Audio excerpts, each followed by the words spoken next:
For the last Sunday in May, you found the Georgia Gang. Topping our agenda today, a rout in the Democratic primary for governor, a runoff for the Republicans, and Kasim Reed opens his checkbook again and again and again.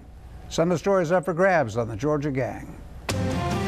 From the Fox 5 studios, the Georgia Gang starts now. We're glad you could be with us on this holiday weekend, and we should remind everyone that it is Memorial Day weekend. Rainy and all, and there'll be lots of observances all over the metropolitan area. And I'm mindful of something that just a week ago, Governor Deal slipped out of town and went over to Louisiana, where one of our National Guard brigades was mustering, and they're on their way to Afghanistan, reminding us that on Memorial Day weekend, sacrifices are remembered and still being made. So I'll turn now to politics, and actually, we had it all right. We could just say, look, watch the last show, and we got it. But still, there were some fascinating signs, and I'm going to start with the overall look. Theron, you just brought it up. The Democrat vote was up in the respective primaries on Tuesday, and Democrats cast, what, about 53,000 more votes than Republicans? Yeah, no, roughly it was about... Republicans cast... Republicans cast, the other way around. So there was a 250,000 vote increase in this primary from 4 years ago. Now, many may say, okay, it was Jason Carter, he didn't have a contested primary, and Michelle Nunn, but this was significant because there was only a 70,000 vote difference between how many Republicans came out versus Democrats. And that's a great sign for us, because at a time when we know that this state is still a red state, but clearly the enthusiasm is not only on the Democratic side, it's definitely now behind Stacey Abrams as her, she gets ready to run for governor and represent our ticket. So, I think what you saw county by county, we're still waiting for the numbers to come out. I mean, Stacey Abrams did well along the southeastern coast. She did well in the middle. She did well. But wait, stay on the overall. Stay on the overall, because before we go to the two races, because Phil, this breaks a pattern we've been seeing in earlier primaries in states like Ohio and Texas, where the Republican vote was 100,000, 150,000 votes higher than the Democratic vote. I expected the Georgia Republican vote to be 100 to 150,000 votes greater than those votes cast for Democrats. Well, that's right, and you hear a lot of Republicans say that there was a lot of apathy and that people didn't turn out. I would remind viewers that, when President Trump was running in 2016 in Georgia, he got 1.3 million votes. So the votes are out there. It's just both parties have to try to get them. There was, yes, a lot of energy on the Democrat side. I think you'll see as we get into a fall campaign, you're going to see President Trump come down here with one of his famous rallies, and that pulls out a lot of people. So yes, it will pull out a lot of Democrats. Now let's go to results. Well, it's still, even Theron admits it's a red state, and yeah, it'll pull out Democrats, the resistance Democrats, they call themselves, that don't want to really work with anybody. And I think moderates and centrists don't like that message. We're going to get to that. We're going to get to that. I think you need to have the center, and you're not going to get it. But Alexis, yes. you had said pretty much all along that Stacey Abrams would win the battle of the Stacys, that she would beat Stacey Evans. But I don't think I anticipated, and I would like to know if you did, a 75-25 win by Stacey Abrams over Stacey Evans. 76-24, actually. 76-24, okay. Yeah. Stacey Evans is not a nuisance candidate. She was a well-funded, serious candidate on the Democratic side. She was a serious candidate, but she was white. No, not that she was white. It was that she didn't have the depth of experience, and she didn't have the strategy that Stacey Abrams employed. And Stacey Abrams had campaign offices all over the state. I think she won 150 of 159 counties, and that work paid off. Well, and they didn't agree that much on the issues, except that Stacey Evans was a one-trick pony, and that was the Hope Scholarship, and that just ran out of steam.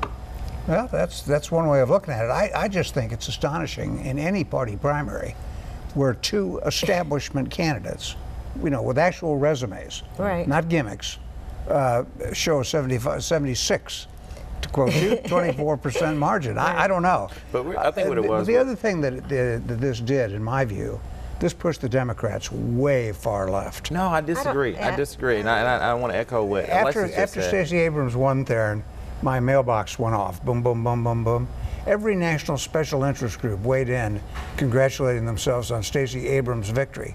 I thought, boy, the world is run by marijuana, abortion, you know, No, it was but all what that But Democrat also happened, special Dick, interest is that stuff. before the woman could even, Stacey Abrams, you know, actually get Stacey Evans to concede and her go on the stage and make her speech, the Republican Party here locally and also the RGA had already sent out a press release and did an ad attacking this woman on false claims. But here's the thing that Well, I don't know if they were false Not claims. I false saw claims. We're talking those. about that. She had serious ethics problems. That was the press release Hold on, from the guys, Republicans. because guess what? I'm going to get on the Republicans when we turn to that. So I want you to give me as much time as I just gave you. But I think what it boils down to is this, Dick, and this is what Alexis has been saying for months. It was a different in the tactics and the methodology of the campaign strategy. What Stacey Abrams was able to do was something that hadn't been done really since 1998, and that is have a very direct voter contact strategy to ignite the party in the primary. We used to do this back in 1998. It was a way to accelerate the enthusiasm with the base, and then you would kind of do some television little things there to get the moderate Democrats. But no, what she did is significant. And as we get ready to go into November, a lot of people are saying, and she said this at the state dinner this past week, that she is unapologetically progressive. And so I think you're going to see more and more progressive strategies She wants from to this repeal the tax cut that is just going into people's pockets. And she proclaimed that she's a member of the resistance. Well, the resistance She to didn't what? The proclaim- United States of America? No, to turning the clock back to the 1950s, where No, black people no, can't show themselves Everybody's outside got a the job. light Black of day. employment is at the highest levels ever been. You know, Resistance. yeah, Alexis, we're, you know, let's get out of the 1960s. Resistance Let's, to bullies who we're not in the people. 1960s Well, anymore. this guy wants to make America great again, which is his code for make America Here's, white here's, again. here's, you guys here's the didn't problem. start- You had your hold on, but you turn. didn't- you No, didn't- you I'm going to didn't- talk about. No, you no, got you got the the talk about the Republicans. No, resistance. You got to get to the Republicans. majority party here. Because you know, we had a model. You could take Kasim Reed and Governor Deal. We had a model where there was no resistance. They worked together for this state. Take the Port of Savannah but- okay, or other but- things. but- Stacey Abrams doesn't want to work she- with Republicans. She did. She has worked with the Republicans for 11 got criticized years. for that. But she doesn't want to work with the White House. No, we need It's- money from the federal White House government. Guys, stop. Look, you That's the and Dick, resistance. you No, and Dick you're didn't getting start. tripped up on this left-wing rhetoric You're of resistance. you're using this right-wing talking points. Talk about And y'all resistance. didn't start complimenting Donald Trump until like 3 weeks ago. I mean, Till go he back did and the look at the tax cut. tape. Until he did a tax cut, you guys came on this show and notified and basically admitted that there was resistance. This guy's unhinged. He says nasty and Yo, racist that's things. ridiculous. You guys said it. You even said Strong leader. Yeah, strong leader. But here's the bottom line, and Phil knows this, and Dick, I think you know it.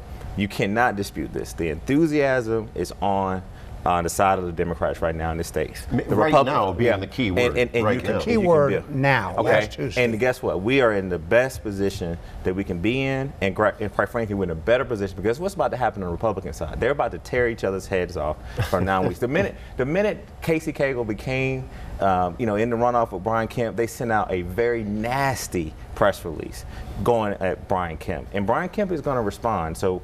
Again. Well, hold that thought, because we're going to come back and talk exactly about the Republicans. And one man called another a puppet. I mean, I think Theron's got a point there, Yeah, Paul. that's Do the you agree with resistance that we're fighting. It's called American politics. No, it happens because every 2 it's years. Republicans. Well, let's come back and set Democrats it and Republicans do all that all the time. up. When we come back, we'll flip the switch over to the Republican side of the ballot, where there is a runoff and 9 weeks more of fun and frivolity. Stay with us. Have a question or comment for the Georgia Gang? Visit their website at fox5atlanta.com. Well, we alluded to it, and you probably know the story, but there will be a runoff between 2 Republicans for governor. Lieutenant Governor Casey Cagle running first in the primary Tuesday. Brian Kemp, the Secretary of State, surging late in a sense and clawing his way into a runoff, and it was about, 38% for Cagle? 39, and for Kemp, I'm not good on my math this morning. I think he got into the 20s. But, Mid-20s. Yeah. And as Theron just mentioned, almost immediately, Brian Kemp attacked Casey Cagle, called him a puppet, Phil. I don't know, a puppet of whose? Nathan Deal's very Money popular. interest is what he was saying. Alexis is right. It's the tactic of calling him an establishment candidate, which you do in Republican primaries, not unusual at all. And Cagle is going to obviously punch back, and that's what Republicans are going to look for 9 weeks, in fact. But this focuses on Republicans and on their platforms, and it's going to be hard for Abrams, the Democrat nominee, to get her message out in 9 weeks while everybody's focused on the Republicans. She's going to be registering voters, honey. She's going to be doing her thing. She better be. Yes, she will. She all didn't over do the too state. well. She didn't do too well 4 years ago. A lot of Democrats were mad at her for the fake registration she was doing with her That was left-wing. fake. Well, the Republicans are going to have to go after them after they get finished with the primary. Whoever's the nominee, likely to be Casey Cagle, I'm sorry to say, I'm guessing too. Anything can happen. Well, that's very true. And Brian Kemp has shown he's got some imaginative campaign Most of commercials. the other opponents in the Republican primary waged anti-Cagle campaigns. They did. But Cagle in the last week went on radio with a commercial attacking Hunter Hill and Clay Tippins. I could barely believe my ears. Why would he do that? He needs their support in a runoff. Do you have any idea, Phil? No, but I will say this, and we've seen this in both parties. Alliances can shift. Your opponent 1 week will be your ally the next week, and who knows what deals are made in both parties. So I'm not particularly worried about Republicans, beating up on one another. We've seen over the years in both parties some strange reconciliations. But is it fair to say that the Democrats right now are unified? Right. The black Democrats are. No, The all white too, Democrats, all because Democrats. Stacey Evans, the Democratic candidate for governor, immediately embraced Stacey Evans. You said right now, and I don't disagree But with that. almost no I white say people that voted in the Democratic primary. I'm going to go back. We're not going to let y'all push that narrative. Come on. In order for her to get that many votes and to have 553,000 plus people turn out, she got a significant amount of votes. Theron is a strategist. You know this. Both parties have to try to bring out moderate or centrist voters. Stacey Abrams, with her radical positions, is going to have We're talking a lot about of the trouble. Republicans right now. I asked you a question, Phil. Do you not think Well, that's what I was just saying. Republicans are unified right now? There's a runoff. That's a dumb question. There's a runoff. They're not going to be unified during a runoff. That's not a dumb question. Well, it's a runoff. It's a yes or no question. Are the Republicans unified? Nobody is unified Answer when the there's question. two. They'll be unified by Labor Day. Yeah. Well, That's the answer absurd. is no. They're not. Okay, he won't say it because Right he's now, because they are I don't by disagree. definition, Wait a they're minute. not I'll unified. answer the question Right. because it's a simple question. If no one is We just wanna unified hear- during a we runoff, wanna that's hear you say crazy. it, that's all. Well, that's fine if you not want to hear true. me say it. People- Ask Labor Day. I mean, Let's get to some other. every party gets unified in the fall. We got 9 weeks, thanks to a bad lawsuit and a dumb federal judge. We have 9 weeks in this runoff. It's absurd what that federal judge did. Well, He's got lifetime tenure, but his name is Stephen Jones. It should be emblazoned in the political hall of infamy. Perhaps we should no, just 9 have, week runoff. perhaps we just have a Ridiculous. plurality. No, I'm gonna wins. push back on that. Steve Jones is a good man. Okay, he's a great man, and he looked at the laws and made this And made it decision. up. No, he didn't make it He up. made He it followed up the there. federal guidelines, Dick. He so to go on decided this we're show going to have a and to 9 call week him out, runoff. Come he's on. a federal. You know this guy Jones, he's a Democrat. I know he's but from what is it? Athens. No, You're federal. neck No, of the I'm going to woods. push back on that. This is an honorable man who has served this country, has served on But the he was bench wrong on this. honorably. No, he wasn't. He followed the guidelines. Isn't this now that Republicans are in this 9-week runoff, and you guys want to go crying and start There is- disrespecting judges? So let's not do that. Let's not go Now, on the let me- show I'm gonna- and I'm call gonna take people a- dumb I'm and going to take disrespect a. people. I'm Dumb going to take a ruling. This different man tack. is a federal Dumb judge. ruling. We need to take that Well, let's back. Dumb ruling. tell the we judges. need to point out that there's a middle way here between both of you. You could argue that he followed the guidelines, but I think technology is outstripping this because one of the arguments, as you know, was to get soldiers Military overseas balance. voting. Overseas So military, I yeah. think that this ought to change. But doesn't that I understand require a what he change did. in the We law? got Yes, to it move. does. Well, then it's not the judge's fault. Well, gotta It's the move. law's that's why I'm fault. taking a middle ground here. We got to move. The Democrats have nominated a heretofore unknown woman, Sarah Riggs Amico. Is it Amico or Amico? I'm not even sure. I think it's Sarah Rico. She's a trucking company executive. yeah. She'll be the nominee for lieutenant governor. The Republicans have a runoff between a familiar face, David Schaefer, and a relative newcomer, new House member, Jeff Duncan, a former pitcher at Georgia Tech. New face might, shiny new object, who knows? Well, 49% was pretty Schaefer strong. had 49%. And of That's course, right. the vote goes down, as we all know, in But it's still runoffs. 2-1. Republicans will have a runoff. Interesting that Schaefer, the lieutenant governor candidate, got 49%. Cagle, the governor candidate, got 39%. And the Republicans will also have a runoff for Secretary of That's a dumb State statement. between two guys who didn't seem like they were running for Secretary of that State. surprised me the most with Brad Raffensperger coming in first. But he's a Christian. Yeah, that was his ad. You mentioned He's that. a Christian. And you know what? I think the ad. Every ad. The ad I'm a may have. Christian. Well, he also said he was conservative too, but they all are. Conservative and being a Christian is not synonymous, guys. Let's not get in that fake news. You don't automatically become a Christian because All right, quick. No, of course Any other not. surprises? But that on was the his back? ad. That's that well, Republican spin. But I think the ad propelled him into the first place. Yeah, but the Christian and being a conservative has nothing. Well, I don't disagree with that. Any- Well, any- listen, I know surprises, but John Barrow did win outright for the For the Secretary. Democrat? Yeah, The good job, Democrat John side. John DeBarrow, is he Former- going I for think he'll be record? very Congressman. competitive, and that could be a very competitive fall race. Yeah, depending on. Well, who John it is. Barrow had that effective commercial with Andy Young, and that Yeah. always works. And you know, John Barrow was for guns. The last ad when he ran for Congress, he had his shotgun there, and so I always liked John for that. Yeah, well, he's not doing that now. I wonder why. Eight incumbent legislators lost. Howard Mosby was the chairman of the DeKalb House delegation. Yeah, He big lost. loss. He lost. Big loss. Viola Davis, who I think is a lot of fun. She's a very smart woman. She's a nurse, and her organization is called Unhappy.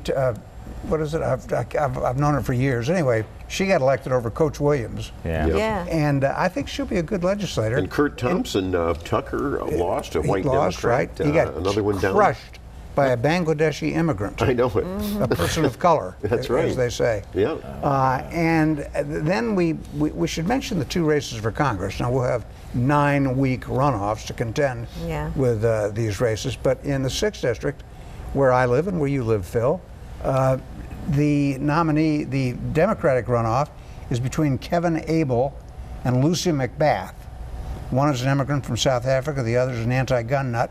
And Not an anti-gun well, not nut. I shouldn't say. Oh nut. my She's gosh, she anti-gun. lost her Her son, son. Dick. That's I know, that, I know. you guys Well, are going beyond the pale But the people today. who are behind it just seem crazy. No, to this me. woman lost her son. I got to push back on that. No, you're not gonna do I this. took it back. Yeah, I pulled we're it not back. gonna start this labeling I pulled it back. and create this narrative. This woman lost her son, Jordan, who was shot down and has gone across the country being a outspoken person around gun safety and gun control in this country. Okay, so to call her a I'm for that. Gun safety. yeah, We're all for gun safety. I'm for gun safety. We got to be careful, guys, because that's the resistance Oh, that listen. we no that's we're that's the resisting rhetoric. that kind of that's rhetoric. that rhetoric and that's that narrative that's being put out there that a lot of Americans are pushing back on right now. We can't do that. All right, We got to have get it out. both on the left and the right. No, so- we're not saying that on the left. We're not No, going right here. that's We're ridiculous. not saying anything We about gotta- any we gotta get Republicans out in or this we state won't have yet. You time called for- the president every name in the book. No, I haven't. Admit it. We have to name get out, or we what I won't have called. time for Kasim Reed. So let me do that. We'll Oh come yeah, I back. got to get to Kasim Reed. We'll come back in just a minute. Stay with us. Have a question or comment for the Georgia Gang? Visit their website at fox5atlanta.com. You know, we didn't get to all the races, but because of the 9-week runoff, we have at least nine have some more weeks time. to discuss some other runoffs that'll be on the ballot in July. But we do have to turn to other news. And Kasim Reed now has written, since he's left office, well, no, including his time in office, and now that he's left office, he's written a total that they can account for of $50,000 in personal or campaign checks to the city for expenses that were at least in a gray area or couldn't be defended as a legitimate city expense. For example, he was on the board of directors of Howard University, his alma mater. He was billing the city for all those trips for board meetings and all that. Well, I was on boards at Georgetown, and I never asked my employer to reimburse me for those trips. But were you the mayor of the city of Atlanta? Well, Doesn't make any difference. no public official should be using a city as a bank or an ATM, and I don't think you can defend any of this. It's No, wrong. I agree with that, except that going to Washington, D.C. can certainly do city business with the federal government. Well, yeah, While he's but making the that trip. reimbursements are wrong. You're essentially getting interest-free loans, and that's wrong. And I think he'll be tripped up on that. The legacy of Kasim Reed has been ruined by this. I don't know if it's And then you been had, ruined, but and then you had another, tarnished. another revelation that his brother Tracy Reed, who had no business ever being employed in a procurement office under his brother, controlling contracts, wasn't. had meetings with an airport vendor. So the drip, drip, drip So continues. Let me jump in here because I said I was going to sit back on this segment. So again, for our viewers, that's not factual. What is it? He was not Tracy Reed was not employed by the procurement office. He was in the procurement office. He worked in contract and compliance. He was okay? in, and he was and not. but he was procurements. not overseeing procurement. Okay? You know what? Let's let the U.S. Attorney figure that one out. I just want to make sure that he had no business getting near any contracts whatsoever. You know, some have called Kasim Reed, if not criminal, certainly arrogant. And when I was looking at that story, a very wonderful, detailed story by Dan Kleppel, that talked about the security guys picking up Reed's laundry and paying for it, and then the taxpayers paying for Kasim Reed's laundry. Well, these are policemen that they're being disrespected to be doing laundry and to pick up hamburgers and stuff like that. No, a security detail should not be doing that. But these are security. Let me. They bought him a Twizzler. No. Kloppel did a good job putting that in the article. Listen, these are 8 men, sometimes 9 men, that Chief Erica Shields said is there to protect the mayor of Atlanta. Okay, and his family. And I think that, you know, while I'm not defending the acts and what they did, these are good men who put their lives on the line every single day to protect this mayor. And so while, you know, the purchases are there, and again, he paid what he can pay back. He's now gone from $12,000 into $50,000 that he's paid back. That's fine. I'm not getting into that. But I don't want these hardworking, honorable public service, police service. You're missing a point there. These good men should do the laundry. They're not doing the laundry. They're picking up laundry. Yeah. Well, that's outrageous. If the mayor is in the mayor's office and he's doing the city's business, and they have the time to go get the errands for him, I don't see other public officials doing this. He took 4 security guards to the Democratic National Convention. So as someone who's actually been to a Democratic National Convention, you don't think I have? The amount of just travel and planning to get through maneuver at a time where he went, that the mayor of Atlanta is a prominent figure in Democratic politics nationally, and so it was around trying to maneuver in a very Keisha Lance Bottoms, to her credit, is only traveling with 2 officers. And that's good, and I'm glad you mentioned that. Well, that's what we should be spending more time talking about. I don't have a problem with legitimate security. Kasim Reed. Nobody has a problem with legitimate security. Okay. And the Democratic National Convention, okay, we'll grant you that point. I have a problem with doing personal errands for anybody. You do? Yeah, I mean, you shouldn't be doing that. I don't see Governor Deal using his detail to get his laundry. That's ridiculous. You haven't heard about it. I've read about it. Well, it would be wrong if it happened. I got a tight afternoon. Can you pick up my cleaning? Yeah, that's right. Yeah, right. He knows some policemen that'll do it. When we come back, winners and losers. Time now for the week's winners and losers. And before I turn to Phil, real quickly, we should mention that Fulton County tax assessments were mailed this week. And it's so confusing, but I think for 2017. And there are huge increases in the mail. Everything's going to be appealed. I see chaos ahead. And we'll talk about it in the coming weeks. Everyone should appeal their tax notice in Fulton County. Which will gum up the system for a long time. Go ahead, Phil. Okay. I've got a winner, someone we all know, Randy Evans, the mega lawyer from Denton. So he finally, after 9 months of Democrat obstruction in the U.S. Senate, finally got his nomination approved to be ambassador to Luxembourg. So he's a winner. Obviously, Cagle, Kemp, and Abrams are all the winners. We discussed that. Arthur Blank, the other day in New York City, there was a Sports Business Awards banquet. You all may have seen this. He won the Sports Executive of the Year award. He deserves it for Atlanta United, the attendance records.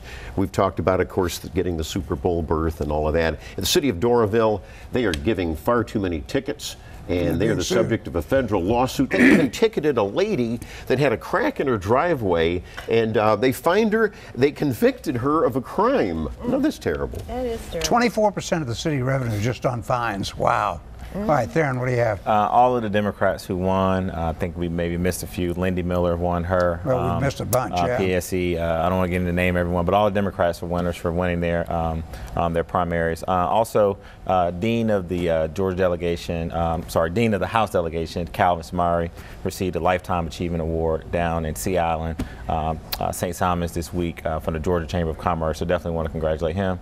And then Micaiah Thurman, who is the daughter of CEO Michael Thurman, Thurman and Mrs. Zola Thurman received her master's in journalism this week from Harvard University. And then I want to go to Athens because a lot of people say we don't cover the Georgia. So my good friend Rivington Kendrick, who also goes by Rip, Michael Greer, who was an outstanding receiver, Coach Derek Dooley, and Quinn Moses, who was a person who lost his life too soon at Cedar Shoals High School, who played football. They all were inducted into the Athens Sports Hall of Fame this week, so I want to give them a big congratulatory message. You got to wait till next year? No, I don't think I'll be getting one. All right, Alexis. Okay, again, I want to congratulate Stacey Abrams and all the Georgia Democrats who won and who are galvanized, and we're going to win in November too. You watch. It's going to be Madam Governor.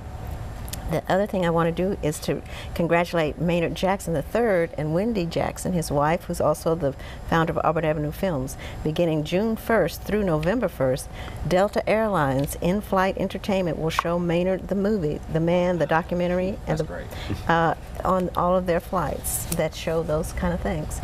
And in addition, the award-winning feature-length documentary of Maynard. We got to go? You got to go. Okay, all right, I'll do it next week. Real quickly, we want to make as a loser Tex McIver. He got life without parole in the death of his wife, and he's the subject of a wrongful death suit. And the varsity is 90 years old, and we'll see you next week on the Georgia Gang. The opinions expressed in this broadcast are those of the panelists appearing in this program.